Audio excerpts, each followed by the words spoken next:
Hello दोस्तों, NTPC previous year में जो क्वेश्चन पूछा गया उसको सॉल्व करेंगे। मेरा चैनल अच्छा लगेगा तो आप लोग सब्सक्राइब कीजिए। ये क्वेश्चन आगे आने वाले के लिए बहुत महत्वपूर्ण है। 3 क्वेश्चन आज लिए हुए हैं।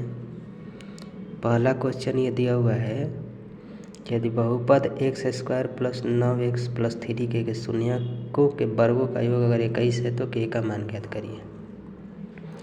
शून्यक अल्फा और बीटा होता है,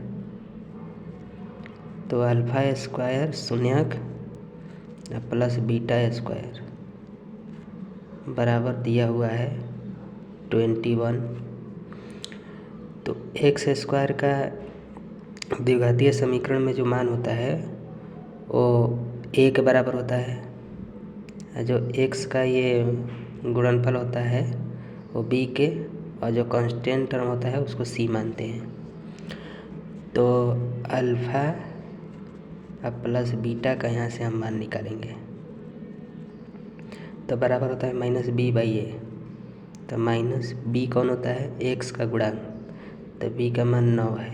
a कौन होता है? x² का गुणांक, तो x² का गुणांक 1 है, तो -9/1 लिख लेंगे तो बराबर हो जाएगा -9, यानी कि अल्फ़ा प्लस बीटा बराबर -9 हो गया। वैसे ही अल्फ़ा इंटू बीटा का मान निकालेंगे तो वो होता है c/a। तो c का मान है +3k और x² का गुणनफल 1, तो 3k में 1 से डिवाइड करेंगे तो 3k आ जाएगा। तो ये हो गया 3k। ठीक है, अब क्या करेंगे कि हमको k का मान निकालना है, तो हम इसको अल्फ़ा प्लस बीटा के होल स्क्वायर पर तोड़ देंगे तो बराबर होता है alpha square plus beta square plus 2 into alpha beta. अब देखिए अल्फ़ा प्लस बीटा का मान हम क्या निकालें? -9। तो -9 का स्क्वायर यहाँ पर करेंगे तो +81 हो जाएगा बराबर alpha square plus beta square का मान ऑलरेडी क्वेश्चन में दिया था 21। तो यहाँ पे हम 21 लिख लेंगे यहाँ पे, और प्लस 2 गुणे अल्फ़ा इंटू बीटा का मान यहाँ का निकाले हैं c/a कर प्रयोग करके 3k। तो यहाँ हम लिख लेंगे 3k। अब देखिए इधर 81 है और ये 21 अगर बराबर के बाएं साइड आएगा तो घट जाएगा, तो ये हो जाएगा 60 बराबर ये 2 में 3 में गुणा करेंगे तो 6k हो जाएगा। 6 से 60 10 बार में कट जाएगा, यानी कि k का मान जो है वो 10 आएगा। Option number 4। इस तरीक़ा से इस क्वेश्चन को सॉल्व करेंगे। ऐसा क्वेश्चन लड़का एग्ज़ाम में जो होता है छोड़ देता है, अगर ऐसा क्वेश्चन बना दिया जाएगा तो बहुत सारे लड़कों की अपेक्षा एग्ज़ाम में नंबर ज़्यादा आ सकता है। अगला क्वेश्चन देखेंगे। अगला क्वेश्चन एलसीएम HCF से रिलेटेड है। जैसे दिया हुआ है कि दो संख्याओं के लघुत्तम महत्तम समापरता का 24 गुना है, यानी कि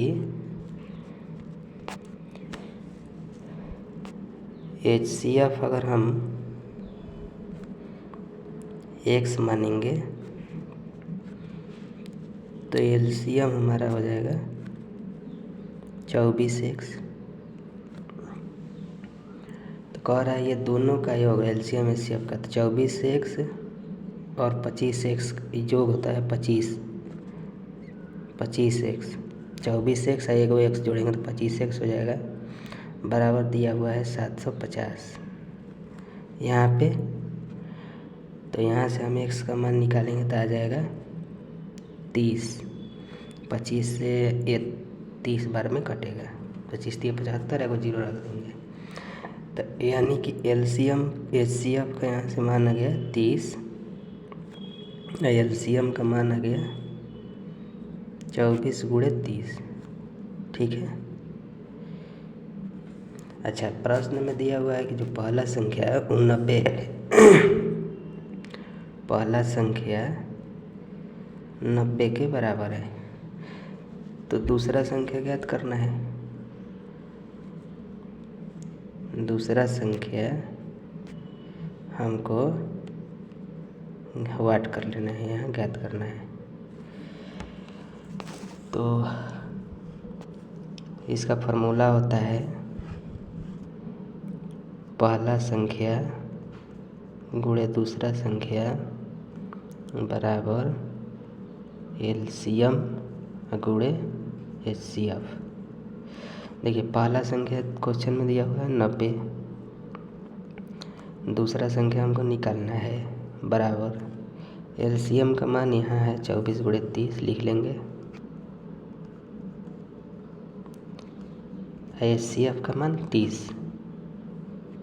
इसी को सॉल्व कर लेंगे तो दूसरा संख्या का मान निकल जाएगा। जैसे 30 से ये 90 3 बार में कटेगा, ये 3 से 30 10 बार में कटेगा, यानी कि दूसरा संख्या जो होगा ये 24 बचा, ये 10 बचा, यानी कि 24 गुणे 10 बराबर 240 के बराबर होगा। ऑप्शन नंबर कौन दिया हुआ है? 4।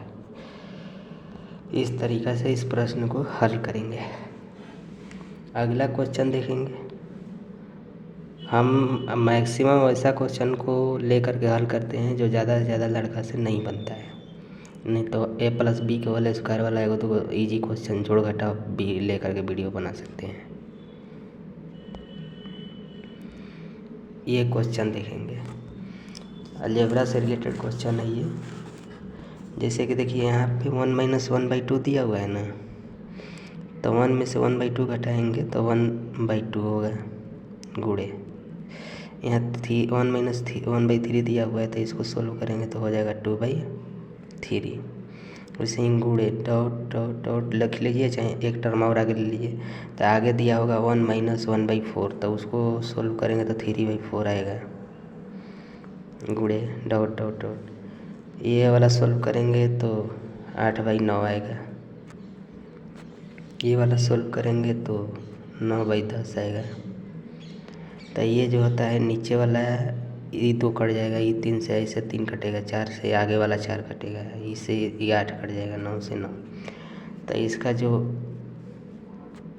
सोल्व करने के बाद आंसर आएगा, इधर 1 बच गया ऊपर और नीचे इधर लास्ट में 10 बच गया, 1/10 आंसर। अच्छा, अगर ऐसे नहीं समझ में आ रहा है, एग्ज़ाम में कन्फ्यूजन होगा, तो सबसे पहला टर्म इसमें बचता है, सबसे छोटा वैल्यू, और सबसे लास्ट टर्म बचता है दूसरा सबसे बड़ा वैल्यू। पहला टर्म सबसे छोटा ये 1 हो गया तो उसको ऊपर लिख लेंगे, और लास्ट वाला जो नीचे रहता है सबसे बड़ा टर्म 10 है, उसको नीचे लिख लेंगे 1/10। डायरेक्ट टू 1/10 आंसर हो जाएगा। ठीक है, मेरा चैनल अच्छा लगेगा तो आप लोग सब्सक्राइब कीजिए, शेयर कीजिए। आप सभी लोग को बहुत बहुत धन्यवाद।